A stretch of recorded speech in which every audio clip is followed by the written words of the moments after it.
We are here with the queen, the princess, but I think you're a queen, the queen of Electroclash, the superstar herself, Princess Superstar. Hi. Hi. I tried to get dressed up for you. I still feel like I'm a little underdressed. No, you look incredible. And we found out that I have these boots too. We have the same boots. We could have been Boots twins. We could have. But I still think it's meant to be. I'm so excited that you're here. I wrote down, it's okay, your album, Superstar, as it came out in 2001, but the version that you were signing here today is on Mom's Cucumber vinyl. No, well, it's a Vibe on Records. Okay. And is that green vinyl? Well, yeah, we were originally going to do green vinyl for the Mom's Cucumber, which is like a line in my Bad Babysitter song.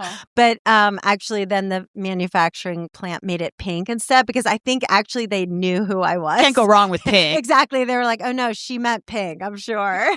Well, you said cucumber. Maybe they thought that was a euphemism. I don't know. I don't know. Oh, yeah, right. Yeah. I never thought of that. So it's crazy. It's been 25 years since Princess Superstars came out.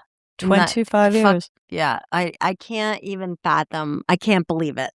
But what's cool is 25 years later, your career is possibly bigger than it was even back when that record came out. It's kind of true. It's like one of those wild life stories, right? Where it's like that, my career was like kicking off back then with Bad Babysitter. Like it was number 11 on the charts in the UK. And, I was touring in a big tour bus and then, did so much for like, that whole decade, the 2000s. And then my career sort of died, but then totally got revived 2 years ago with Saltburn. The soundtrack Perfect was on it. It went viral and I got my career back. So it's kind of like a miracle. Yeah, you've used that quote before. You got your career back, but you never stopped grinding or working, right? You didn't take there's been gaps between records, which we could get into, but it's not like you weren't on hiatus or anything. You weren't like, or were you? Were you taking breaks? A couple things. I was taking breaks because I was like knocking on so many doors and they were just shut. And so it was like really depressing. So like I gave up music for a little while. And then I was like, okay, well, I'll just mom, which is amazing. Like that's an incredible job. But inside I was like, oh, I just want to do music again. And like, why is nobody like letting me? And then I was like, I'm not going to wait for anyone to let me. Like I was a scrappy kid in the 90s that started their own record label, with like zero money. And so I was like, let me just keep making music and I'll put it out like on Spotify. Like, how do I use this thing now called Spotify? I was like so confused.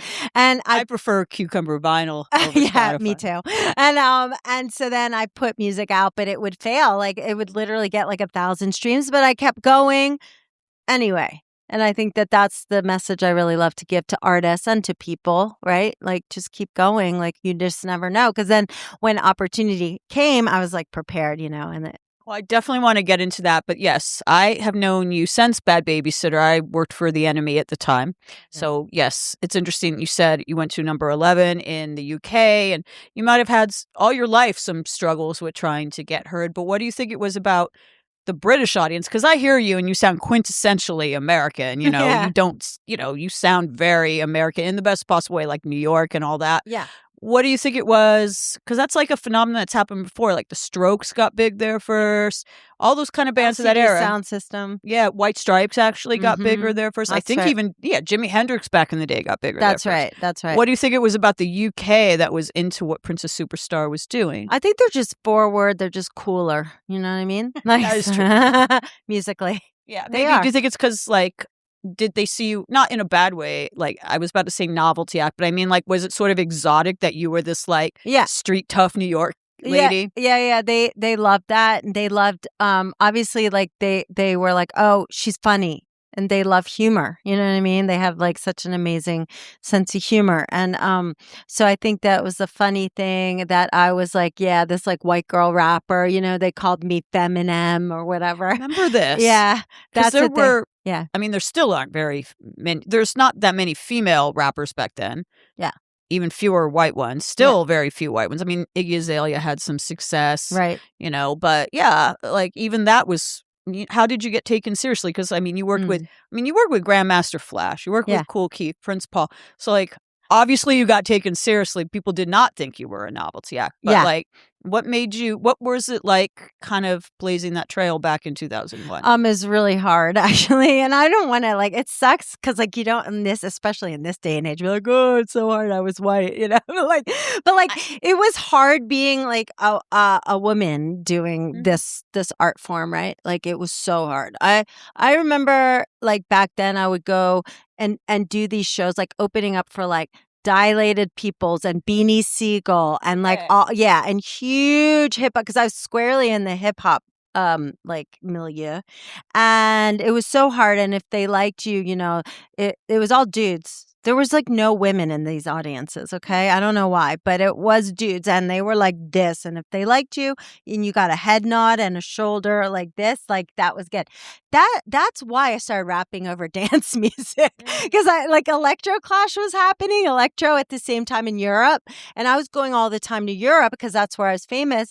And I was like, oh, wait a minute. This is gay and sparkly and fun. And I'm like, oh, fuck these audiences. I can't take them because it's primarily white dudes, just white dudes in the audience. You know what I mean? And they are so tough.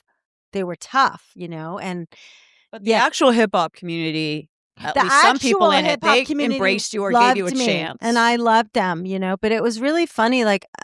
In the early 2000s, the people going to the hip hop shows were white dudes. That was really primarily it. And then, you did have some mixture a little, but there was no girls. It was really weird.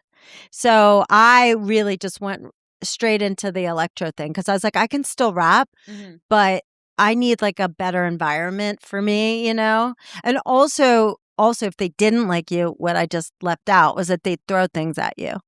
Like dangerous things? Yeah. Or vegetables or beer bottles. Well, that's a British thing. I don't know about bottling is a British thing, at festivals and stuff. Yeah. But they'll throw a bottle in Canada, of piss at you I got this white guy in a Wu-Tang shirt threw a bottle at me. Did you ever get injured or anything?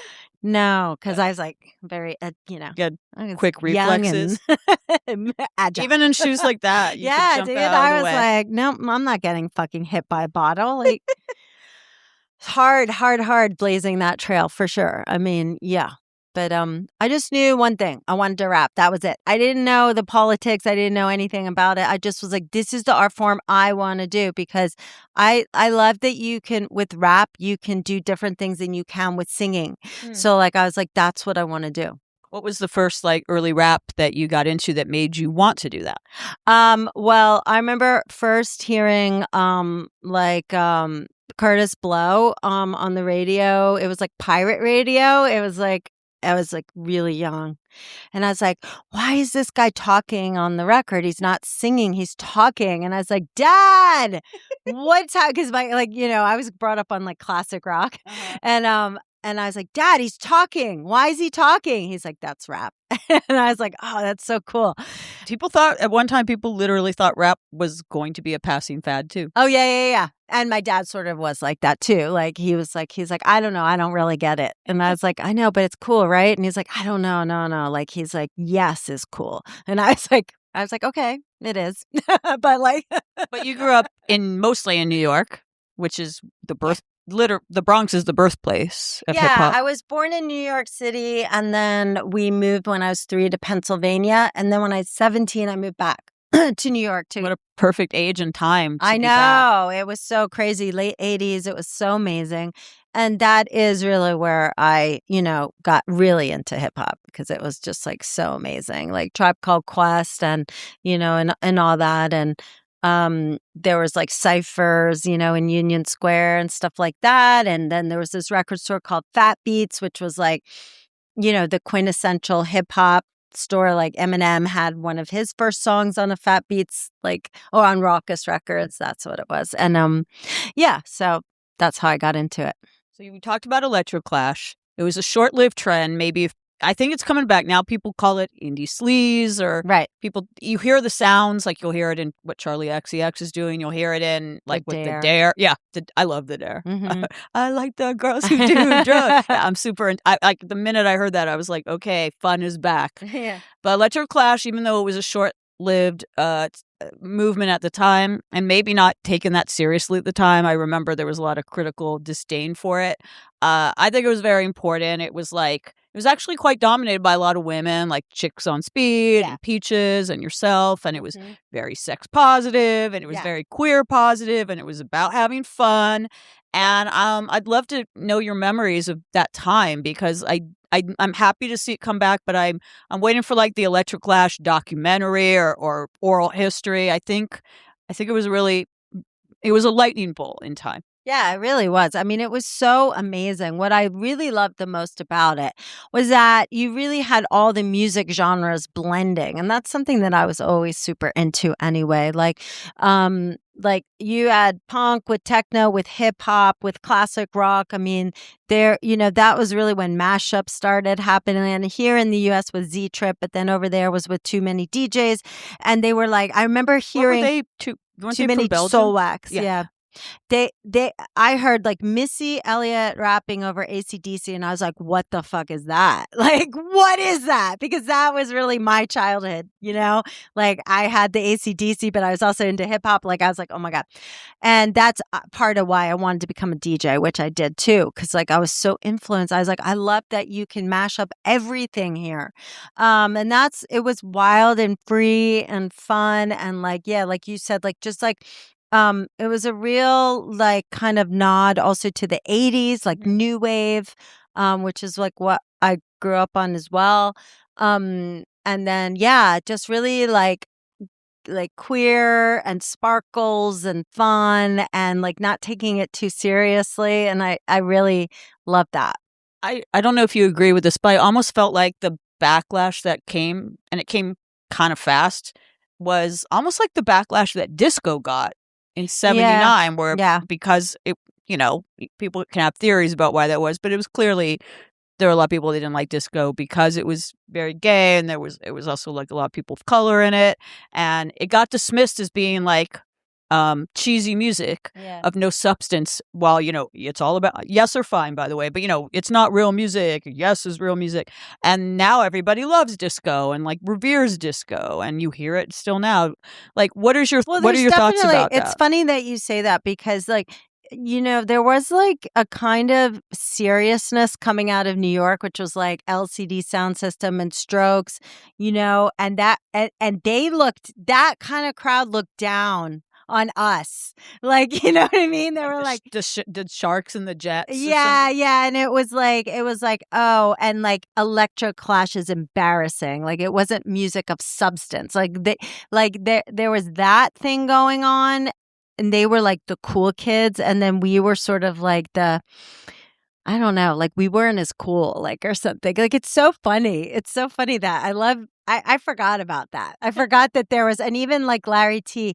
You got to come and interview Larry T. I was just thinking about him today because Ms. Neon, who you're going to go on tour with Lords of Acid, she has connections to Larry T as well, and I just interviewed her. She was on. We're gonna get you Larry T. He's like my bestie, God. And we did Licky together. But he started. Larry T is basically the godfather of Electro Clash, yeah, for sure. And he started a party in Berlin. In Williamsburg, called Berlinamsburg. I can't even say it. But and he called it Electro Clash. But then like there was a fight between him and DJ Hell in Germany. Like, I think they were fighting over who came up with the word Electro Clash. But then that was not cool to the kids who were like into the Strokes and LCD Sound System and stuff. I feel like things are more compartmentalized then. Like, now no one cares. Like, they'll like Doja Cat, and they'll like, Geese or whatever. Exactly. But no, back then it was still like, it was compartmentalized. And then I wasn't really in the New York scene too much. Like, I was really in Europe a lot, And it's so funny because like I'm writing this song actually with Digitalism, and I know who are amazing. And like it's called I Was in Berlin. And it's like kind of talking about what we're talking about. Like, I wasn't even in New York. Like, if you read that book, Meet Me in the Bathroom, like I'm not even in it, even though it's all about New York City electro and like all that. It's like that. I lived in New York. Like, that was my thing. But I was in Berlin. Well, you kind of didn't really fit, I guess, any neat genre. You're talking about your influence and stuff. Because, when people do start to talk about Electro Clash and people are talking about it more now, I don't know if your name always comes up. I guess it sort of does, but kind of more. It's more like Peaches and that kind of thing. Even and she's back. She just put a record out. Yeah. But yeah, no, I know. I do sit in a funny place because also I come from hip hop. And then I went over into dance, and it's like, and I became a DJ. So it's like, I'm kind of like, I think maybe it's like people don't really know where to put me, Well, now it's a good time for you to be back because of the fact that everything's a little more genre fluid now. Yeah. But I do, since one more last thing sort of about the Electroclash thing, I was talking about how fun it was and how happy I am to sort of see inklings of it coming back with like the Dare, like just even there's like an account on Instagram I follow called like Indie Sleaze. It's just like photos of like Cinespace and what was that club, Misshapes, things like that. Yeah. And I'm curious if in general, why you think it's coming back, but I feel it's coming back because like Gen Z isn't or people who weren't maybe younger millennials who weren't there at the time, they're probably like, wow, that looks like so much fun, so much more fun than scrolling on my phone or never leaving the house. Like, look at these people wearing these crazy outfits and, drinking Sparks, which is probably not good for you. But yeah, I do. It's like nostalgia, even though they weren't there, if I'm making sense. Yeah, I think so. I think it was like a really super fun, amazing era. We didn't have phones, it was we had razors. Yeah, we had razors. And we were just more present, I think, and that they feel that. And I think, nostalgia is always a thing, like, right? I mean, like in the 2000s, we were nostalgic for the 80s, and sort of like, but yeah, I think the fashion was sick though, It was. And it was also like not expensive. Yeah. I mean, I guess maybe some people were wearing No. designer stuff, but most people Like we made things. They looked cheap, We but like cut in a things. good way. Yeah, we cut things. We were wearing American Apparel and yeah. Oh my God, yeah, like those like that like kind of sort of soft core porn looking ad campaign they had with like just women in like satin leotards. Yeah, we and, loved like it. Spanish And stuff. It was like a good look. little headbands, yeah. It was a good look. It was. Athleisure before they called it that. Yeah. So you had all of that happening. So we're kind of going to move forward to like this resurgence, this comeback era that you're having. I think I was kind of surprised. So Princess Superstar Is came out. Yeah. And then there was like another 4 albums, 4 years before you had another album. And then it was like another 5 years after that. And like there started to be these really big gaps before records. And I was reading, I hope this isn't like a weird thing to say, but I was reading like All Music's guide about like specifically about Princess Superstar Is the review. It's like a glowing review. And I'm looking for the quote, but it said something like, this is the album that's marking her arrival. Like this is the album that's going to make her a superstar. So why wasn't the momentum more intense after that, I guess? I mean, that's a great fucking question. I mean, basically, like after the success of Bad Babysitter, we're like, okay, we need the next single. And so everybody thought it was going to be Keith and me. So we made a really funny video, and it was with Cool Keith, who's like a legend. And I was so excited to work with him, especially like, all us kids like loved like Blue Flowers and like Dr. Octagon. And so I was like, oh, this is going to be huge. Yeah, I remember the song, but yeah, it didn't. Yeah, it didn't pop off. Yeah. So then, it didn't pop off. So then there was that. So we're like, oh shit, what are we gonna do? And I was like, well, the next thing I really want to make is like a science fiction concept record. And everyone was like, oh no, don't do that. I mean, of course, what could possibly go wrong? What could possibly? I mean, go you wrong? saw. I like kind of sat up a little straighter when you said that, right? Like, and I was sure. I was like, I'm gonna make my like Tommy, and everyone's like, oh god, but I still want you to make the Electroclash musical with like the Electroclash kids and like the Strokes kids like having a fight. Well, that would be sick. Like, maybe like when you're a stroke all the way. Oh my God. But yes, anyway, do that. So I'm like, okay, I'm gonna make this crazy ass record. Yeah. And I was just then transitioning from hip hop into like Electroclash. And so I was like, let me work with like all the best producers. And I could because everyone loved Bad Babysitter. So I was like, I got like Todd Terry, Stuart Price, who like, is a genius and like worked with Madonna and Armand Van Helden, Felix the House Cat. Zoot Women were the shit. I'm just gonna say. My God, Zoot Women. That Living in a Magazine record was... Yeah. unbelievable. And I got Arthur Baker to be the executive producer who did Blue Monday, for crying out loud. And I'm like, okay, it'll be a concept record, but it's going to be the shit, So I made My Machine, and it was like so many tracks, and it took me so long because it was a story, and I did that in London with Arthur and everybody. And then by the time that came out, I guess nobody really cared about me anymore. I don't even know. But then we put out Perfect as the single, right? And basically, we put the acapella of Perfect on the vinyl because that's what you did as a hip hop person. You put your acapella on your single vinyl, right? And thank God I did, because basically that record totally flopped. In fact, it flopped so bad. Album flop. Yeah. The whole thing, even the single, the record. And it flopped so bad that I was on tour and I had this really cool live show that actually I did at the Echo in 2005. I did that here. I was one of the last few places I did it. And my bandmates, it was like a theatrical thing that I totally visioned.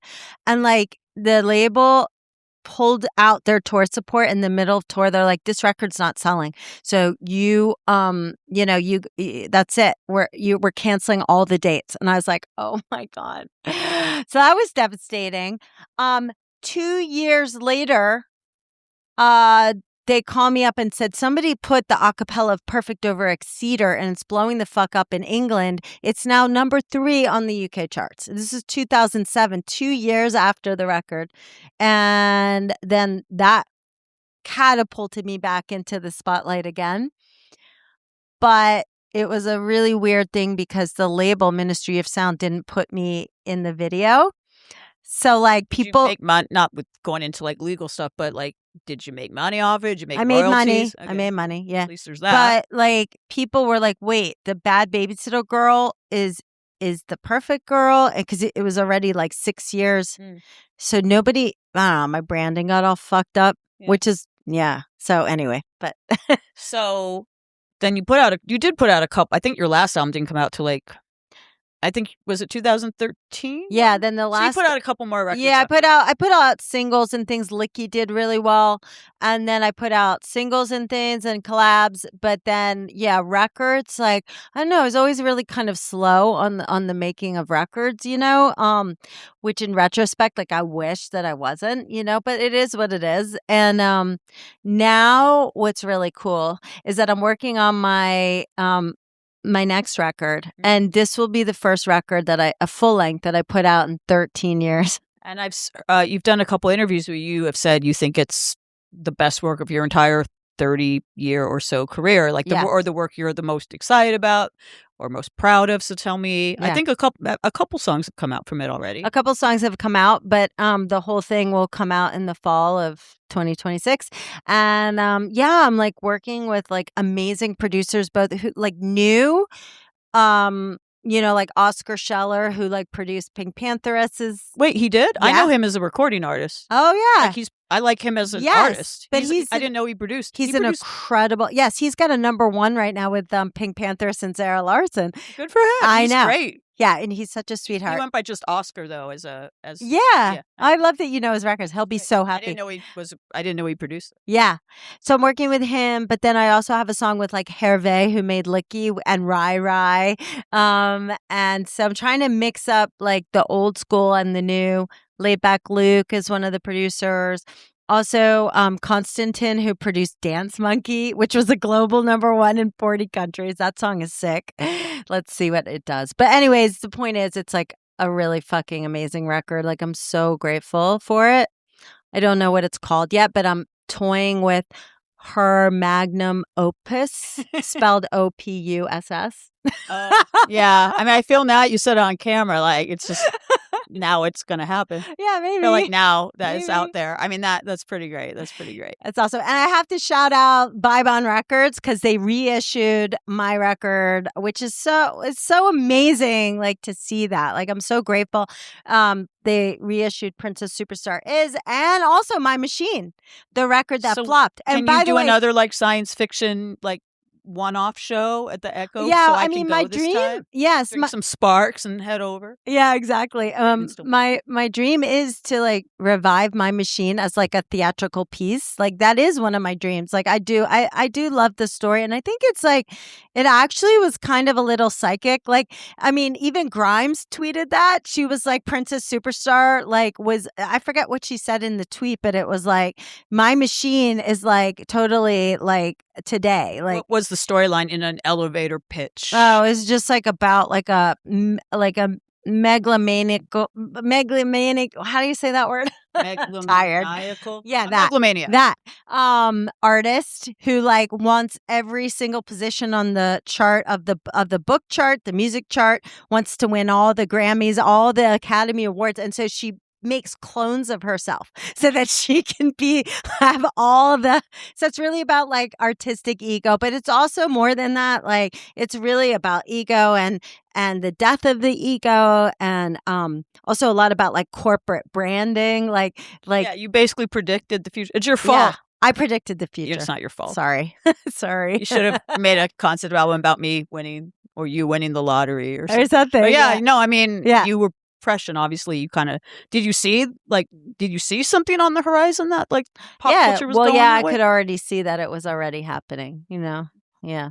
Well, I hope actually that I mean I know we're here mostly to talk about either your new music or about Princess Superstars, but I hope that I hope that record gets more appreciation now that so many things for better or worse have come to pass. And I would absolutely love to see a production of that. Yeah. But everything's coming together for you with, the past and the present. And a lot of things are just lining up, whether it's what you did back in the day, sort of the world catching up to it, or revivals of indie sleaze or whatever. But I do want to ask, of course, I'm sure you've been asked this a million times, but how did the Saltburn thing come about? Because when Perfect was and I love the soundtrack for it. It was a lot of songs from that era, like Ladytron and stuff. It kind of exploded your career in a way. I mean, from what I've seen on your social media, you were not expecting it. You were not prepared. And so, yeah, I want this. It's a wonderful, it's like not a Cinderella story, but it's like a fairy tale. Yeah. So how'd that come about? It is Cinderella story for sure. Basically they emailed and asked me to use it. I had no idea. It was like an indie film, I was like, people ask me all the time to use Perfect Exceeder, so I didn't think anything of it. And I basically always say yes. So yeah, like they used it, and then I didn't hear anything. And then it was like Christmas time, and my daughter was like scrolling on TikTok, and she's like, "Mom, your voice is all over my feed and it's so annoying." And I'm like, "Give me that." And it was so incredible. I was like, "Oh my God, this is like going viral." Like, why? Like, is it the pigeon thing? Because like previously there was a pigeon filter and everyone was dancing to Perfect. And it's like, I missed that one. Yeah, I'll go look that up later. That one. That sounds like some feel good, wholesome content. It was. I was like, I'm proud of my pigeon filter. Yeah. But no, it was Saltburn. Everyone was obsessed with Saltburn. And then it just like, it snowballed. And then the label reached out, the label that never talks to me, like they were like, I was like, why are they emailing me? And it was so amazing. And then it was like, I got a booking agent, I got a manager, I got signed to like Universal Publishing. Like it was like it was crazy. And I loved how on social media you were not shy about expressing your joy about this and really kind of not milking it in a bad way, but like just really like just doing a lot of TikToks or Instagram about how crazy this was. And all of a sudden I was seeing you at Grammy parties. You really like embraced this moment, a second chance or this resurgence, whatever you want to call it. You were like so excited about it. I know. I was, because I was so grateful to have like a second chance at doing music again. Because like, it's when you're an artist, like that's like what you love. Like it's like so painful, when you don't get to do it, or you get to do it, but maybe on a smaller level, or you're just not like reaching people really the way you want to, or whatever. So I was like so excited to like get it back. It was just like flabbergasting. And your social media is hilarious. I do want to ask, it was a couple years ago, it was kind of around the time when all this was happening. I like laughed out loud at it. Like there was some bullshit. I think it was the Daily Mail. was one of those type of. Oh yeah. And it was like Princess Superstar. They do this all the time. Like they don't say who it is, so you click on it. But Yeah. it's like pop star is unrecognizable. Which, by the way, you were completely recognized. I mean, this anyone would recognize. It's not like you changed the clothes, the hair color, the face. It's all the same. Yeah. But you did this really funny. You put them in their place about their stupid ageism and stuff by like you did this thing. I You had put like fake teeth. Yeah. You like I was like, what do you mean I'm recognizable? you like It's cosplayed as an old lady. Or something. Yeah, like rotted teeth and stuff. I know, that was fun. Yeah, I mean, like I actually love all that stuff because I think it's so hilarious. And it's like, I forget what famous person, like Mae Wester, is like, it's bad when they're not talking about you.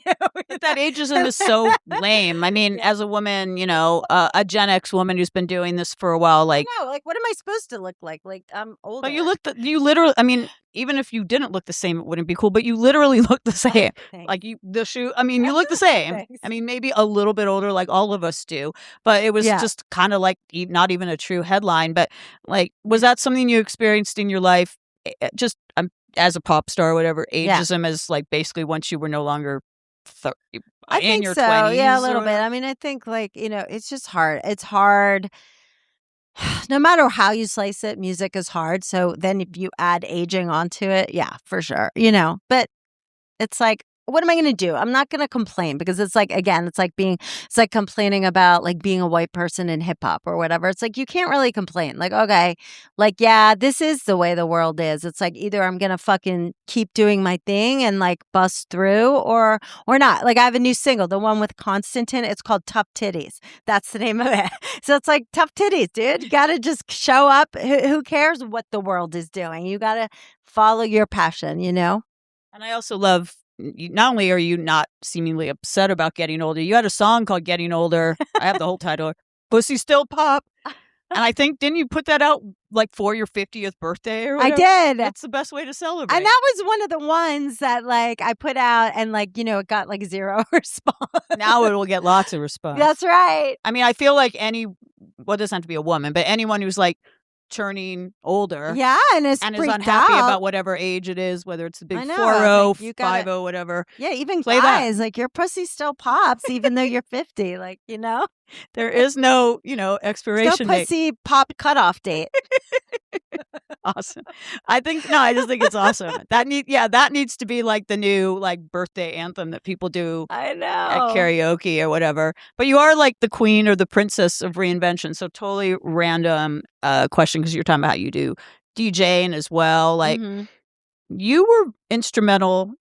You were a visionary because you were instrumental in Lana Del Rey's career when she was Lizzie Grant, right?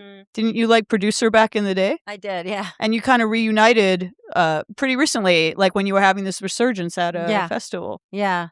Yeah, it's amazing. My husband actually found her. I was producing artists at the time. It was like 2007. And he's like, you should produce her. And I was like, oh yeah, she's amazing. And I was like, you should do like a vintage thing, like a James Bond girl thing, you know? And just like slid her on in that direction and then introduced her to her manager, who's still her manager to this day, Ben. And helped her. Do you still produce artists or would you like to now that you have kind of, more? I mean, I guess you're maybe too busy now. You're about to go on tour. You're about to put a new record out. But it seems like a lot of artists, younger artists, now that they're discovering you would probably be like, oh my God, it's the princess. They'd want to work with you. Yeah, I mean, I guess I say no, but the thing is about producing, like I just realized that what I really love to do is like I'm a lyricist and I like to write melodies and words, and that's what I really love to do more than produce. But I still, like I actually did just take on this artist to produce him.